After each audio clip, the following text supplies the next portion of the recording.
Traveling has always been our part of life. Traveling provides adventure, and adventure keeps us from growing old.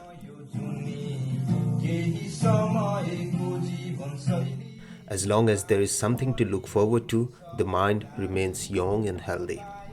It offers change and movement that are necessary to keep ourselves from getting bored. In today's video, I'm taking you to a place which is famous among bushwalkers and natural enthusiasts as London Arch Bridge, but it has its own historical and archaeological significance.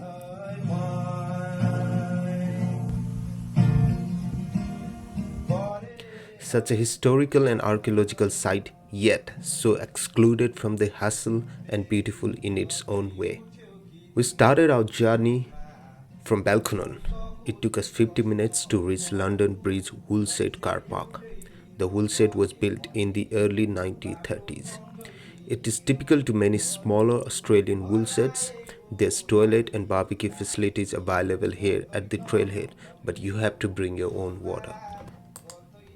The 3.4 kilometre circuit starts at this bridge woolshed car park, which is located around 20 kilometers south of Queanbeyan.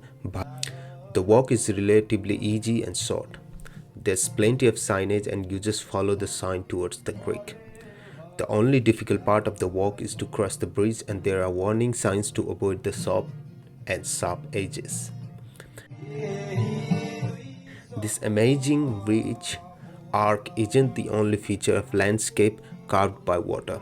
If you stand downstream of the arc and you look to the top left, you'll see what appears to be a large indent in the rock.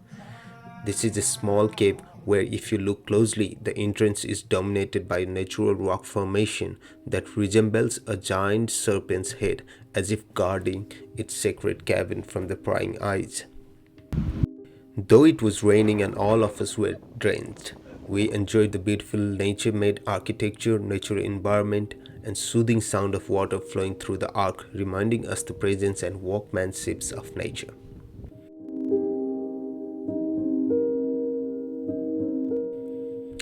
Being thankful to nature for so much to offer us, we made a promise to keep exploring and appreciating the beautiful environment we've been provided, and we returned with memories to last.